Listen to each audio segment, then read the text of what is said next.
namin to. Salamat po.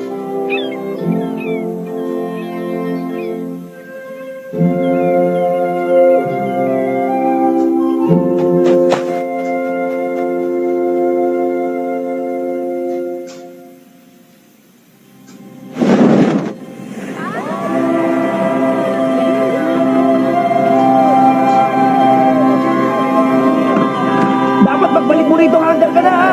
Ipakita mo sa kanila ka nakatalaga ng tatay mo, Gon!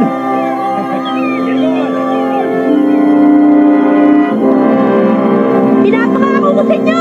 Magiging pinakamagaling na hunter ako sa buong mundo! At kapag naging number 1 na ako, babalik ako! Kaya hintayin niyo ang araw na yan!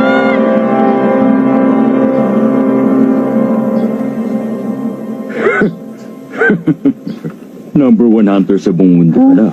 Walang respeto ang isang to sa atin eh. Bawat taon, milyon-milyon mga aplikante mula sa iba't ibang sulok ng mundong sumusubok para makapasa sa hunter exam. Pero mabibilang mo lang sa daliri ng kamay mo nakakapasa.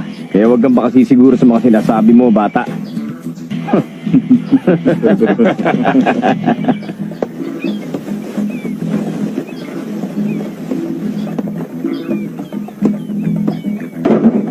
Ano ka ba naman, Katso? Paano kung magiging disenteng bandaragat yan kung palagi ka nalang lalampa-lampa?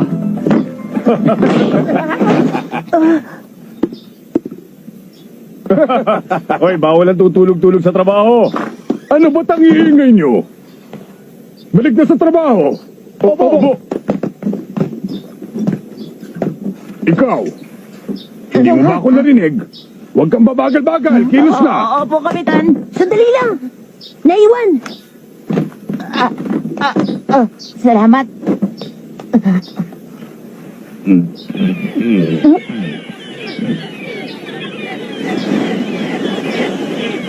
May paparating na bagyo. Paano mo naman nalaman yon, bata? Kasi po, yun ang sinasabi ng mga ibon. Talaga? At saka...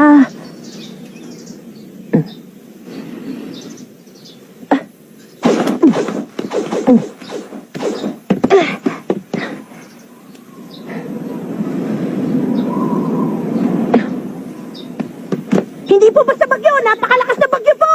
Oo. Maniwala po kayo! Parating na, naamoy ko po sa hangin! Ang batang to.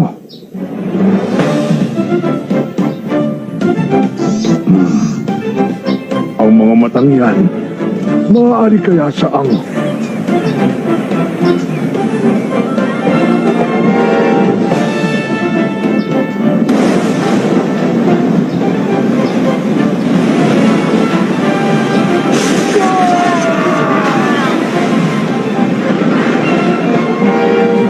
Kapitan!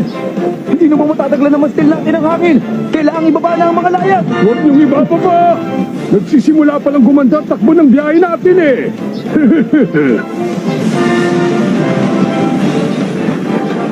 Kapit ng maigi! Totong liko sa kaliwa!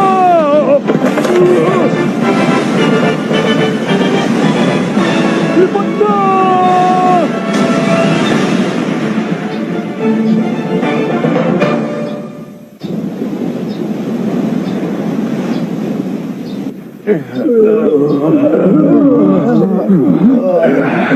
Wala naman palang sinabi sa akin yung bagyong yun eh. Oy, ikaw muna sa timon. Ay, opo! Pambihira. Ang lambot naman ng tripulanting napunta sa barkong to. Pati mga aplikante, wala ni isang makatayo. Kung dito palang natalo na kayo ng isang maliit na bagyo, sumuko na kayo sa hunter exam. Ay, mabuti pa magsiwi na lang kayo. Eto, may gamot pa po ako dito. Kapag ninuya nyo yan, bubuti ang pakiramdam nyo. Tubig. Ikukuha ko yan ng tubig, sandali lang. Ang batang yun na naman.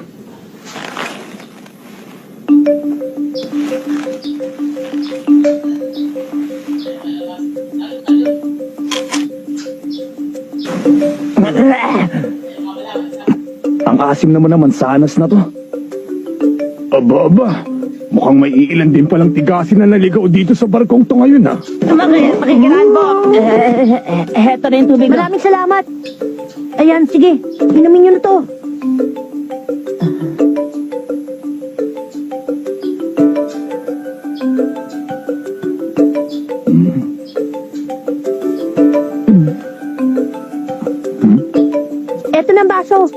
sa tulong, Kuya Kaso.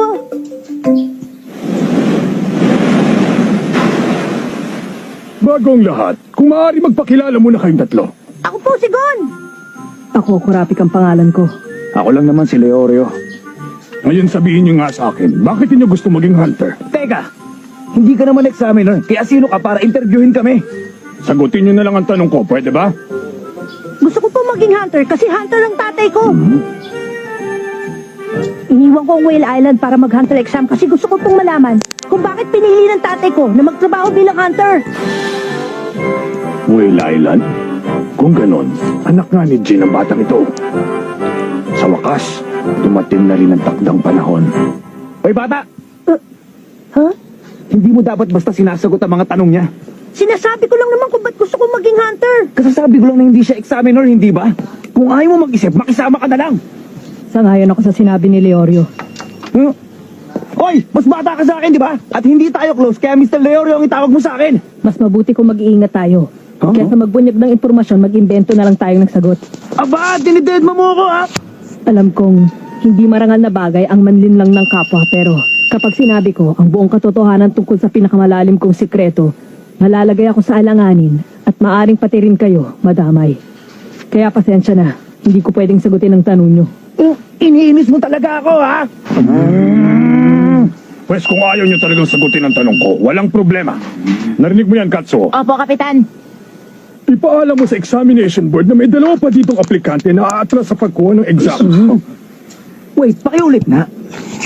Ang hihina niyo namang umintindi. Nagsimula ng hunter exam pagtungtong niyo sa barkong ito. Anong sabi mo?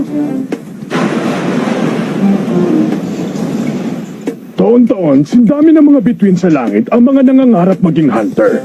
Walang panahon, pamamaraan o pagkukunan ng mga examiner para suriin ang ganong kadaming aplikante ng sabay-sabay. Kaya ako nandito. Ang mga tulad ko ang inatasan na gawin yon para sa kanila. Kumbaga trabaho namin ang salain ng latak. Ipinarating ko na sa examination board na lahat ng ibang aplikante sa barkong ito maliban sa inyo, umatras na. Kung sa pipitsuging bagyo pa lang, tumitiklop na sila. Ngayon pa lang alam ko nang wala na silang kahit katiting na pag-asa sa hunter exam. Naintindihan niyo na. Ang tsansa ninyong makausad sa aktual na exam ay nakasaralay sa akin at sa desisyon kong ipasa kayo o hindi. Kaya ang payo ko, pag-isipan ninyong mabuti ang isasagot niyo sa akin. Yun naman pala eh. Bakit kasi hindi niya nalang sinabi sa atin nung una pa lang? Ako ang natitirang huling miyembro ng angkan ng Kuruta. Ang buong angkan ko ay nilipol ng isang grupo ng mga kriminal 4 na taon nang nakakaraan. Isa lang ang layunin ko sa pagiging hunter, ang hanapin ng Phantom Gun. Kung ganon, hinahangad mo pala maging bounty hunter. Siguro naman alam mo na ang Phantom Gang ay may Class A bounty. Kahit ang mga pinakabiyasang hunter hindi sila magalaw, masasayang lang ang buhay mo pag tinarget mo sila. Hindi pagkamatay ang kinatatakutan ko, kundi ang posibilidad na maaaring sa paglipas ng panahon, ang galit sa puso ko ay unti-unting mawala ng alab. Sa madaling salita, gusto mo lang pala ay magigante. Bakit ka nandito? Kailangan mo pa bang maging hunter para lang gawin ang bagay na yon? Sa lahat ng narinig ko lumabas sa bibig mo, Leorio, yan na sigurong pinakawalang kwenta. Sabi ng Mr. Leorio eh! Mga lugar na walang ibang may access kundi hunters. Huh? Mga sikretong impormasyon. At iba pang kalamangan. Siguro nga sadyang hindi talaga kayang iproseso ng mahina mong utak ang mga dahilang yun. Ginoong Leorio! Kayo po, ano po ba ang dahilan at gusto niyo maging hunter? Ako ba? Simple lang naman ang dahilan ko. Gusto ko ng pera. Kahit anong gusto mo, pwedeng mapatayo pag may tatong ka! Sarili kong palasyo! Magarang kotse! Mamahaling anak! Sayang lang hindi nabibili ng perang delikadesa, Leorio.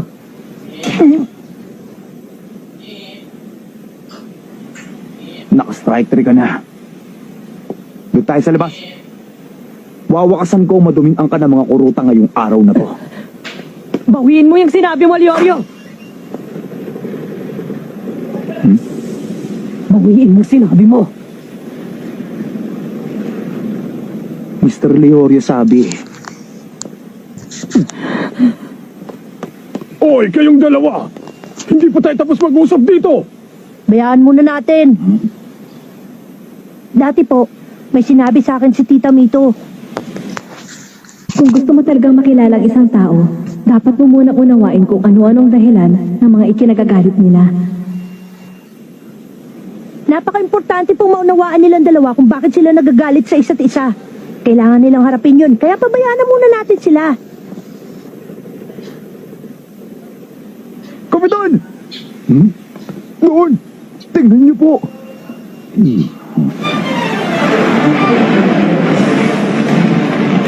Kapag natangay ng higanting ipu-ipong yan ang barko natin, wala na tayong ligtas. Ibaba niyo ang mga layag! Opo, sama ko, tutulong ako. Sige, sumunod ka sa akin. Doon ka! Ako nang bahala dito! Opo! Totally ko sa kanon!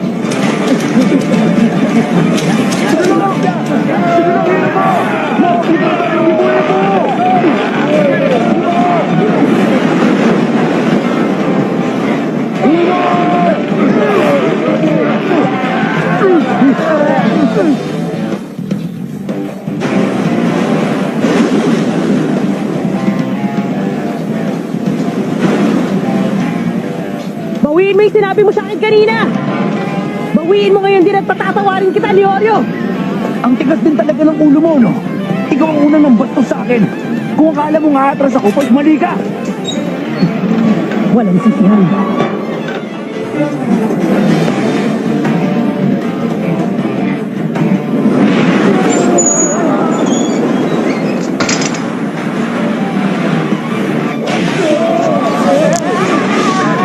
Kuya, kato mo!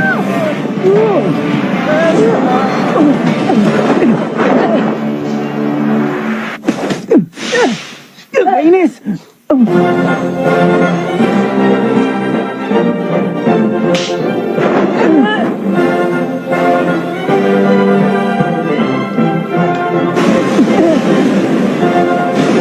Sabag natin nilakain! Ngayon na!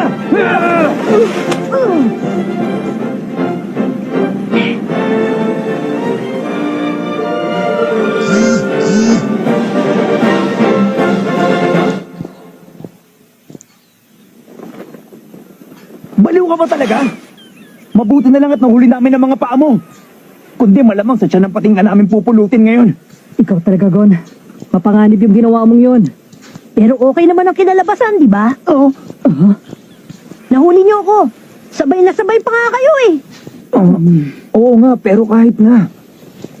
Gon! Huh? Kuya Katsuo! Salamat niligtas mo ako, Gon. Utang ko sa iyo ang buhay ko. Oo, pero hindi ko nagawa yan na mag-isa. Niligtas nga kita, pero niligtas naman nila tayo. Maraming salamat po sa inyo. Wala yun, no? Huwag ka nang magpasalamat. Wala yun. Ang totoo, masaya kami at ligtas ka. Oo nga po. Salamat po uli. Sige, balik na ako sa estasyon ko. Ano na naman? Inamin kong bastos yung ginawa ko. Pasensya ka na sa akin, ha, Mr. Leorio. Ha? Bigla nagbagong ihip ng hangin. Masyadong formal. Ang sagwa, ibalik mo na lang sa Leorio. Pasensya ka na rin sa ginawa ko. Binabawi ko na lahat ng masasamang sinabi ko tungkol sa'yo. Di ko naman sinasadya eh. Okay lang, kalimutan mo na yun.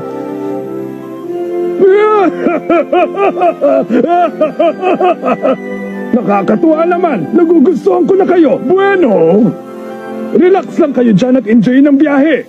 Ako nang bahalang magdala sa inyo sa daungan na pinakamalapit sa lugar ng Hunter exams! Talaga po? Paano po yung pagsubok nyo? Sabi ko naman sa inyo, ako magpapasya kung pasado kayo o hindi. At para sa akin, pasado kayong tatlo!